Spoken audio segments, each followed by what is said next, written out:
BJP ನಾಯಕರು ಪ್ರಮುಖವಾಗಿ ಏನ್ ಹೇಳ್ತಾರೆ ಅಂತಂದ್ರೆ, ಈ ಕ್ಷೇತ್ರದ ಸಮಸ್ಯೆಯನ್ನ ಬಿಚ್ಚಿರ್ತಕ್ಕಂಥ ಪ್ರಯತ್ನ ಮಾಡಿದಂತ ಯುವಕನಿಗೆ ಶಾಸಕರುಗಳು ಕಿರುಕುಳ ಕೊಟ್ಟಿದ್ದಾರೆ, ಅದರಿಂದ ಅವತ್ತ ಮನ್ನೊಂದು ಆತ್ಮಹತ್ಯೆ ಮಾಡ್ಕೊಂಡಿದ್ದಾನೆ ಅಂತ ಹೇಳಿ.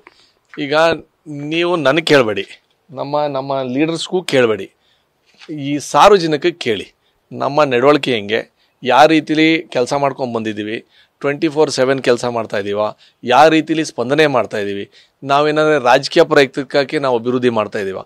ನನಗೆ ಗೊತ್ತಿರಂಗೆ ನಾವು ಇಲ್ಲಿಗಂಟ ನಾವು ಆಫೀಸಲ್ಲಿ ಕೂತಿದ್ದಂಥ ಸಂದರ್ಭದಲ್ಲಿ ನಾವು ಯಾವ ಕಾರಣಕ್ಕೂ ನನಗೆ ಗೊತ್ತಿರಂಗೆ ಯಾವ ಕಾರಣಕ್ಕೂ ಕಿರುಕುಳ ಮಾಡೋದು ಅವಶ್ಯಕತೆ ಇಲ್ಲ. ಒಬ್ಬ ಎಜುಕೇಟೆಡ್ ರಾಜಕಾರಣಿಗಳಾಗಿ ಒಂದು ಒಳ್ಳೆ ಬದಲಾವಣೆ ತರಬೇಕು ಅಂತ ನಮ್ಮ ಜಿಲ್ಲೆಗೆ, ನಮ್ಮ ಕ್ಷೇತ್ರಕ್ಕೆ ಮಾಡಲಿಕ್ಕೆ ನಮ್ಮ ಜವಾಬ್ದಾರಿ ಇತ್ತು.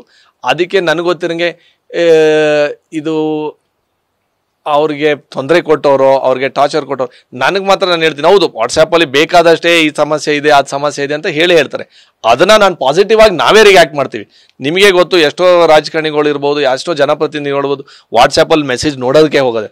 ನಾವು ಏನು ಮಾಡಿದ್ದು, ಅವನು ಐ ಥಿಂಕ್ ನಾನು ಅವ್ನ ಫೋಟೋಲಿ ಆ ಫೋಟೋ ಹಾಕಿರೋದು ನಾನು ನೋಡಿದೆ. 5:45 ಏನೋ ಆ ಟೈಮಲ್ಲಿ, ಅಂದಾಜು ಗೊತ್ತಿಲ್ಲ ಬಟ್ ನಾಟ್ ಎಕ್ಸಾಕ್ಟ್, ಆ ಟೈಮಲ್ಲಿ ಮೆಸೇಜ್ ಆಗ್ತಾ ಇಮಿಡಿಯೇಟಾಗಿ ನಾನೇ ಫೋನ್ ಮಾಡ್ತೀನಿ ಅವನಿಗೆ ಏನು ಸಮಸ್ಯೆ ಅಂತ.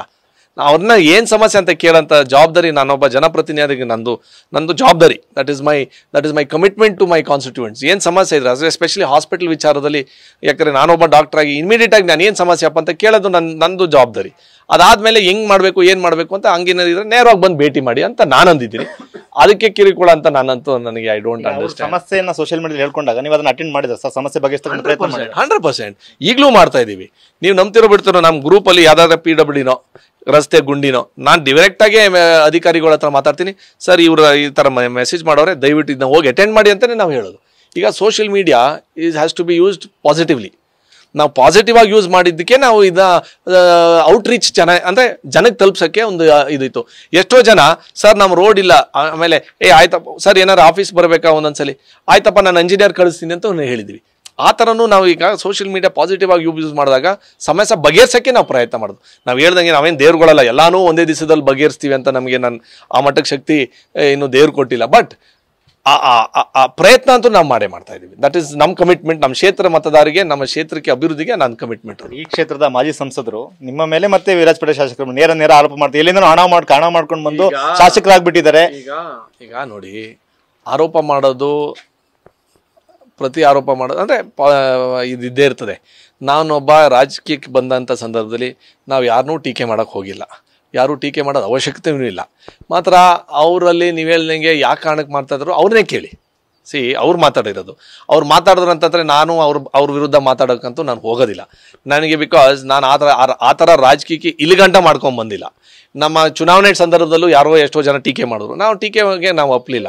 ಜನ ನಮ್ಮ ಪರ ಇದ್ದಾರೆ, ನಾವು ಜನದ ಪರ ಅಭಿವೃದ್ಧಿ ಮಾಡ್ತಾ ಇದ್ದೀವಿ, 24/7 ಕೆಲಸ ಮಾಡ್ತಾ ಇದ್ದೀವಿ. ಅಭಿವೃದ್ಧಿ ವಿಚಾರದಲ್ಲಿ ಅಷ್ಟು ವರ್ಷ ಆಗಿಲ್ಲದ ಕೆಲಸ ಈಗ ಆಯ್ತಾ ಇದೆ ಅಂತ ಅವ್ರು ಕೆಲವು ಜನಕ್ಕೆ ಸಹಿಸ್ಕೊಳಕ್ಕೆ ಆಯ್ತಾ ಇಲ್ಲ ಇರ್ಬೋದು ಅಂತ ನನ್ನ ಅಭಿಪ್ರಾಯ. ನಾನು ಅಭಿಪ್ರಾಯ ಅಂತ ಹೇಳ್ತಾ ಇರೋದು.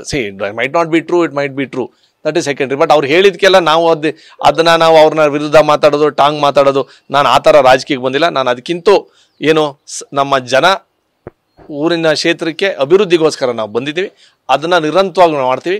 ಇದು ನೀವು ಹೇಳ್ದಂಗೆ ಹೌದು, ಕೆಲವು ಟೈಮಲ್ಲಿ ದುಃಖ ಬರ್ತದೆ, ಯಾಕಂದರೆ ನಮ್ಮ ಮೇಲೆ ಯಾಕೆ ಮಾತಾಡ್ತಾರೋ ಮಾತಾಡ್ತಾರೆ. ಬಟ್ ಅದಕ್ಕೋಸ್ಕರ ನಾವೇನು ಅಭಿವೃದ್ಧಿನೋ ಜನಪರಾಗಿ ಕೆಲಸ ಮಾಡೋಕ್ಕಂತೂ ನಾವೇನು ಕಾಳಜಿ ಕಡಿಮೆ ಮಾಡೋದಿಲ್ಲ ಅಂತ ನಾನು ಹೇಳೋಕ್ಕೆ ಇಷ್ಟ.